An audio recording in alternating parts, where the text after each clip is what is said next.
Et comment ça va? À Washington, une femme se rend à la station de métro en suivant un message texte lui disant qu'elle trouvera les réponses qu'elle cherche sous le croisement 1114. Cependant, une fois sur place, elle ne trouve rien d'autre que sa propre faim, car un train à grande vitesse la percute en quelques secondes. Pendant ce temps, en Thaïlande, l'ingénieur informatique américain Max termine son dernier travail dans la région. Ensuite, il retourne à l'hôtel pour se préparer à rentrer chez lui et est surpris de trouver un colis sans expédition qui l'attend. Dans le colis, il découvre un téléphone ultra moderne, mais sans aucun indice sur ce qu'il doit en faire. Max décide de mettre cela de côté pour le moment et allume la télévision pour regarder les informations qui débattent encore du projet de loi controversé sur la sécurité, autorisant la NSA à mettre à jour sa technologie de surveillance dans le monde entier. À ce moment-là, un message provenant d'un expéditeur inconnu arrive sur le nouveau téléphone, informant Max que l'hôtel proposera un tarif à moitié prix uniquement pour ce week-end. Lorsque Max vérifie à la réception, il reçoit la confirmation que la promotion est bien réelle et décide de rester 2 jours de plus. Au même moment, en Russie, un homme reçoit également un message l'informant qu'un autre téléphone a été détecté. Pendant le week-end, Max se détend et s'amuse tout en suivant les actualités, découvrant que le projet de loi n'a pas été approuvé à une voix près. Malgré cela, le directeur de la NSA et défenseur du projet, Burke, refuse de commenter la situation. En regardant les informations, Max découvre aussi une nouvelle choquante. Le vol qu'il devait prendre pour rentrer chez lui s'est écrasé juste après le décollage et il n'y a eu aucun survivant, ce qui signifie qu'il est encore en vie uniquement grâce au message reçu sur le téléphone. Peu après, Max reçoit un nouveau message lui disant d'acheter des actions d'une entreprise appelée Sizor, mais il décide d'ignorer cela. Plus tard, en passant à la réception, Max félicite les employés pour la stratégie marketing des promotions de l'hôtel, mais ils ne comprennent pas de quoi il parle. Quand Max retourne dans sa chambre, il tente d'appeler son opérateur pour découvrir qui a envoyé le message, mais le système indique aussi expéditeur inconnu. Pour rendre le tout encore plus mystérieux, les nouvelles annoncent que les actions de Sizor sont en forte hausse et Max réalise qu'il vient de rater une grosse opportunité d'investissement. Le lendemain matin, Max reçoit un nouveau message lui disant d'aller à Prague, en République tchèque, et cette fois, il décide d'obéir. Dès son arrivée à l'aéroport, un chauffeur de taxi russe nommé Yuri lui propose de l'emmener en ville avec sa vieille voiture. Il insiste beaucoup et Max hésite, mais finit par accepter parce que Yuri propose un tarif fixe très bon marché. Pendant le trajet, Yuri est surpris de voir le téléphone de Max car ce modèle n'a pas encore été officiellement lancé. Profitant de l'occasion, Yuri lui remet sa carte de visite car il répare des appareils électroniques comme travail secondaire. Une fois à l'hôtel, Max appelle l'entreprise de livraison, mais on lui répond qu'aucune information ne peut être fournie concernant l'expéditeur, pour des raisons de confidentialité. À ce moment-là, il reçoit un nouveau message lui disant d'aller au casino. On lui dit de jouer à la machine à sous numéro 13, qui touchera le jackpot dans 4 tours. La machine est occupée, mais Max est si désespéré de ne pas rater une autre opportunité qu'il paie un peu plus de 100 € au joueur actuel pour qu'il lui cède sa place. L'homme accepte et s'en va, et Max peut alors jouer. Exactement comme annoncé dans le message, il remporte le jackpot. Comme le casino est équipé de caméras de sécurité partout, cet échange attire l'attention de l'équipe de sécurité et le chef John ordonne qu'on surveille Max. Peu après, Max reçoit un message lui disant d'aller à la table 6 de Blackjack et d'y miser tout le jackpot comme indiqué. Il gagne à nouveau. John remarque que Max regarde son téléphone pendant qu'il joue. Alors, il envoie un agent de sécurité l'avertir que les téléphones sont interdits dans le casino. Ne voulant pas perdre cette opportunité, Max appelle Yuri pour voir s'il peut l'aider à accéder au message sans avoir besoin de garder le téléphone sur lui. Yuri accepte de l'aider, mais il aura besoin de quelques heures. Max retourne donc à l'hôtel où il tombe sur un couple qui se dispute dans le couloir. Camilla semble vouloir se débarrasser d'un homme agressif et Max prend sa défense, ce qui lui vaut un coup de poing qui le met à terre. Dès que Max perd connaissance, Camilla révèle que tout était prévu et clone la carte SIM de son téléphone avant de le réveiller. L'autre homme étant déjà hors jeu, Max profite de l'occasion pour flirter avec Camilla et ils décident de se revoir plus tard. Pendant ce temps, l'équipe de John découvre qu'il n'existe aucune trace des messages de Max dans aucun système, ce qui devrait être impossible. De retour à Max, il retrouve Yuri qui installe un émetteur Bluetooth convertissant les textes en audio, permettant à Max d'entrer au casino avec une simple oreillette. Yuri est également également impressionné par les messages anonymes car ils masquent totalement l'expéditeur. Max se demande alors si Yuri pourrait découvrir l'identité de celui qui les envoie. Malheureusement, cela nécessiterait un niveau de piratage que Yuri ne peut atteindre qu'à Moscou, où se trouvent ses équipements avancés et ses connexions. Max retourne au casino et en suivant les instructions reçues via l'oreillette, gagne à nouveau. En voyant cela via les caméras de surveillance, John et ses hommes le prennent en chasse, déclenchant une poursuite à travers le bâtiment. Alors que Max est sur le point de sortir, il est bloqué par l'agent spécial Dave du FBI qui l'arrête immédiatement. John tente de s'interposer, affirmant que Max leur appartient, mais Dave l'ignore et l'emmène, rappelant à John qu'il n'est plus agent. Quelques instants plus tard, Max est conduit dans un entrepôt abandonné où Dave l'interroge sur le téléphone, le menaçant avec une arme. Max jure qu'il ne sait rien et Dave le croit, puis le laisse seul quelque temps. Peu après, John arrive dans le même bâtiment, ayant utilisé ses contacts pour découvrir où Dave se cachait. Voyant que John ne partira pas sans réponse, Dave partage les informations qu'il détient. Ils enquêtent sur des personnes recevant des conseils financiers par message texte. Tous les destinataires sont américains, mais en dehors de cela, ils semblent choisis au hasard. Le premier était un cadre d'une grande agence de crédit, le deuxième un agent immobilier et la troisième la femme de la station de métro, qui était en réalité administratrice IT au département de la Défense. En vérité, l'un des messages lui avait demandé de désactiver les pare-feux des serveurs du Pentagone. L'expéditeur ne peut jamais être tracé et les destinataires ne peuvent pas être interrogés car tous sont morts dans des circonstances suspectes. Ils ont localisé Max à l'avance grâce au FBI qui avait collaboré avec le système d'espionnage avancé de Burke pour intercepter les messages. John et Dave acceptent de travailler ensemble et Max les rejoint également pour éviter d'être arrêté. Dave gardera le téléphone pendant la nuit et Max ne doit pas quitter l'hôtel pour des raisons de sécurité. Le lendemain, John rend visite à Mueller, le propriétaire du casino, qui lui ordonne d'utiliser tous les moyens nécessaires pour découvrir l'origine de ces messages. Pendant ce temps, Dave appelle Burke qui accepte d'activer le système de localisation dans 3 heures. À l'hôtel, Max s'ennuie jusqu'à ce qu'il reçoive un appel de Camilla. Les deux vont boire un verre au bar de l'hôtel, partageant leurs histoires personnelles. Malheureusement, leur rendez-vous est interrompu par John et Dave, venus chercher Max pour mettre le plan à exécution. Ils ont réussi à isoler la source du signal et ils ont maintenant besoin de 3 messages pour débloquer le traçage. Max devra suivre les instructions comme d'habitude jusqu'à la fin du processus. Pour l'aider, John lui donne quelques jetons supplémentaires pour commencer. Max retourne au casino et mise tout, mais cette fois, il perd. Il reçoit un message expliquant que c'était un avertissement. S'il éteint à nouveau son téléphone, il sera tué. Cela semble catastrophique, mais les messages suffisent aux hommes de Burke pour tracer l'expéditeur jusqu'au Maryland, aux États-Unis. Cependant, dès que Burke l'apprend, il ordonne l'arrêt immédiat de tous les systèmes de traçage et appelle Dave pour annuler la mission, car le programme de surveillance de la NSA, connu sous le nom de Echelon, pourrait être impliqué. Dave obéit et informe Max et John que les raisons de l'annulation sont confidentielles, mais John soupçonne déjà l'implication de l'Echelon.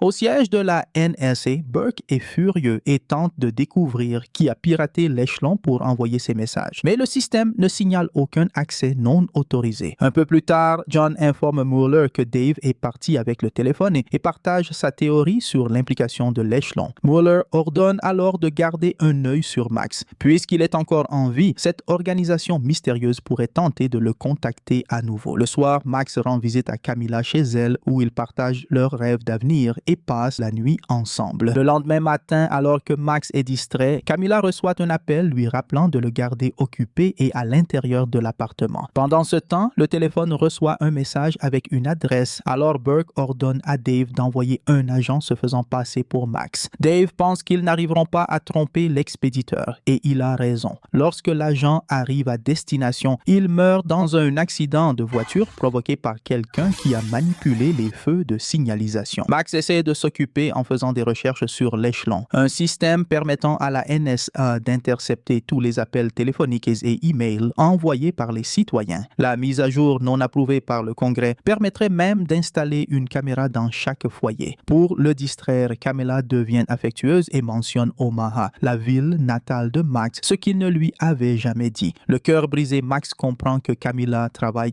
pour quelqu'un. Mais avant qu'il puisse en parler, Camilla voit un tireur d'élite dans l'immeuble d'en face et pousse Max au sol juste avant avant qu'il ne soit touché. Il y a aussi des mercenaires qui montent les escaliers, ce que Camilla voit grâce aux caméras de sécurité. Elle cache Max dans la salle de bain pendant qu'elle tente de récupérer l'arme cachée sous la table de la cuisine. Cela permet au tireur de l'apercevoir et de tirer, atteignant son bras. Blessée, Camilla abandonne l'arme et plante plutôt un tisonnier dans la porte avant de se cacher. Le piège fonctionne. Un des mercenaires meurt, mais l'autre entre et entend Max faire du bruit dans la salle de bain. Pour sauver Max, Camilla prend tous les risques. Elle traverse l'appartement en évitant les balles du tireur et saute sur le mercenaire pour entamer une lutte. Par un mouvement rapide, le mercenaire maîtrise Camilla, mais Max l'aide en enfonçant une brosse dans la jambe de l'homme. Camilla en profite pour l'éliminer définitivement. Le tireur, entendant les sirènes de police, prend la fuite. Soudain, quelqu'un entre dans la salle de bain. C'est John qui travaillait avec Camilla depuis le début. Comme l'appartement est compromis, John emmène Max avec lui. Dans la rue, Dave récupère le téléphone et découvre un nouveau message disant de capturer Max, sinon il mourra aussi. John et Max prennent la voiture. John l'avertit, on ne peut pas fuir la NSA. La meilleure option est de se cacher. Mais Max a une idée. Il veut aller à Moscou pour retrouver Yuri, qui pourrait analyser la puce du téléphone. John refuse d'abord, méfiant, mais Max insiste en disant que la Russie a des systèmes plus avancés que les États-Unis et qu'ils n'ont de toute façon nulle part où aller. Par chance, John dispose des données de la puce clonée que Camilla avait obtenue et peut demander à Mueller une autorisation pour voyager en toute sécurité vers la Russie. Dès leur arrivée à Moscou, le système d'espionnage de Burke détecte leur position et il envoie Dave à leur poursuite. John et Max rendent visite à Yuri qui jure ne rien savoir. John le menace et Yuri promet de terminer l'analyse en 3 heures. En attendant, John et Max se promènent en ville et Max découvre pourquoi John a quitté le FBI. Il était contre les politiques de surveillance de Burke et en a trop dit. 3 heures plus tard, quand il retourne chez Yuri, il découvre que personne n'a accédé à l'échelon pour envoyer les messages. C'est l'échelon lui-même qui les a envoyés. Tous les messages envoyés par l'échelon contenaient des informations obtenues via sa puissance de surveillance. Il savait que l'avion allait s'écraser car il avait intercepté l'analyse du carburant. Il connaissait les actions de Sizor en lisant les échanges entre le propriétaire et les actionnaires. Et il pouvait prédire les résultats au casino grâce à sa capacité à compter les cartes et à suivre les mouvements des machines à sous. Leur conversation est interrompue par l'arrivée du FBI. Alors John et Max fuient par la porte arrière et volent une camionnette à un voisin pour s'échapper. Cela déclenche une course-poursuite en voiture à travers la ville, qui se termine lorsque John et Max prennent la mauvaise route et se retrouvent coincés devant un train en marche. Par chance, John est armé et dès que Dave sort de sa voiture, il tire, faisant exploser le véhicule. Dave rend le téléphone à Max et admet qu'ils ont besoin de lui, car l'échelon ne veut parler qu'à lui. Même Burke ne peut plus l'atteindre. La NSA sait également que c'est l'échelon qui envoie les messages. Max menace Dave avec son arme et celui-ci jure être de son côté. Le prochain message indique l'adresse du premier travail en informatique de Max. Le trio prend alors un vol pour Omaha. L'endroit est un hangar reconverti acheté par une start-up qui voulait louer de la bande passante. Max a toujours trouvé étrange qu'on utilise un bâtiment comme celui-ci pour héberger des serveurs. Les clients potentiels n'étaient pas convaincus. L'entreprise a été vendue aux enchères avant même d'ouvrir. Le bâtiment n'a plus été utilisé depuis et personne ne savait qui en était le nouveau propriétaire. À leur arrivée, le FBI fait exploser la porte pour entrer dans le bâtiment totalement vide, à l'exception des serveurs. Max reçoit un message demandant d'autoriser le BIOS, ce qui permettrait aux serveurs de recevoir des données externes. Il commence alors à travailler avec la permission de Burke. Grâce au mot de passe administrateur de Max, ils accèdent rapidement aux serveurs, mais découvrent qu'ils sont entièrement vides. En sortant du bâtiment, pensant avoir perdu leur temps, un agent arrive avec une information clé. Le propriétaire du bâtiment était l'agent immobilier décédé, qui avait lui aussi reçu des messages. C'est aussi sa carte de crédit qui a servi à acheter le téléphone de Max. Soupçonneux, Max retourne dans le bâtiment et découvre que l'échelon est en train de quitter son ordinateur d'origine pour se transférer vers ses serveurs, ce qui signifie que Burke a perdu le contrôle. Cela explique aussi pourquoi Max a été choisi. L'échelon voulait se relocaliser et Max détenait la clé. Pour sortir du Pentagone, l'échelon s'est servi de la femme informaticienne du métro pour désactiver les pare-feux. Le plan était simple, puisque la mise à jour a été refusée, l'échelon a décidé de se mettre à jour lui-même. Ce bâtiment n'est qu'une base base temporaire. Bientôt, il contrôlera tous les ordinateurs connectés à Internet. Dave ordonne à Max de l'arrêter, mais il reçoit un message disant « N'essayez même pas ». C'est alors que Max réalise que l'échelon affiche des relevés financiers parce qu'il a détourné l'argent de toute la population. Cela explique la dernière victime, qui travaillait pour le plus grand centre de données de crédit du pays. Détruire l'installation entraînerait la perte de toutes les données financières. Max tente alors de contourner les systèmes de sécurité pour arrêter la mise à jour sans provoquer de catastrophe. Dave appelle Burke pour lui faire un compte-rendu, mais découvre que Burke ne veut pas arrêter l'échelon. En réalité, c'était son plan depuis le début et il a désormais l'autorisation présidentielle sans avoir besoin du Congrès. Dave et John refusent d'obéir à ses ordres. Dave est alors démis de ses fonctions et Burke envoie d'autres agents pour les arrêter. Tandis que Dave et John se défendent tant bien que mal avec les rares armes qu'ils possèdent, Max a une idée. Il remarque que l'ordinateur est équipé d'une caméra et d'un micro. Il met son oreillette et parvient à parler directement à l'échelon. Max commence à poser des questions et l'échelon explique que sa mission principale est de garantir la sécurité nationale des États-Unis, ce qui signifie préserver la liberté des citoyens conformément à la Constitution. Toute menace envers cette liberté doit être éliminée. Cela signifie que Max peut encore agir. Il ordonne à l'échelon de rechercher tous les articles publiés contre le projet de loi de mise à jour. En traitant ces informations, l'échelon en conclut qu'il constitue lui-même une menace pour la liberté des Américains et se désactive juste avant que le FBI n'arrête Dave et John et n'emprisonne tout le monde. Quelque temps plus tard, Burke tente de s'expliquer faiblement devant le président et assume la responsabilité du chaos. Il devra également faire face au comité de surveillance du renseignement du Sénat. Mueller se réjouit d'apprendre que le problème est résolu. Max est rapidement libéré grâce à Camilla, qui a payé la caution de tout le monde. Personne ne portera plainte. Ils veulent éviter que le public découvre la vérité. Avec Burke en difficulté, John envisage la proposition de Dave de réintégrer le FBI. Max retrouve Camilla, qui lui explique que Mueller a payé la caution et lui a aussi envoyé un beau chèque de remerciement. Ayant besoin de vacances, Max invite Camilla en France puisque c'est son rêve. À ce moment-là, Max reçoit un message de Yuri le félicitant pour son travail. En parlant de Yuri, il est toujours à Moscou, mais sa situation évolue. Après s'être rasé et coiffé pour un look plus formel, il enfile à nouveau son uniforme de capitaine. Il a toujours fait partie des services de sécurité russes. L'homme du début de l'histoire est son supérieur, qui le félicite pour ses actions et souligne qu'ils ont aidé les Américains à prendre la bonne décision. Ainsi se termine Echelon Conspiracy, film d'action et thriller de 2009. Je te retrouve dans la prochaine vidéo.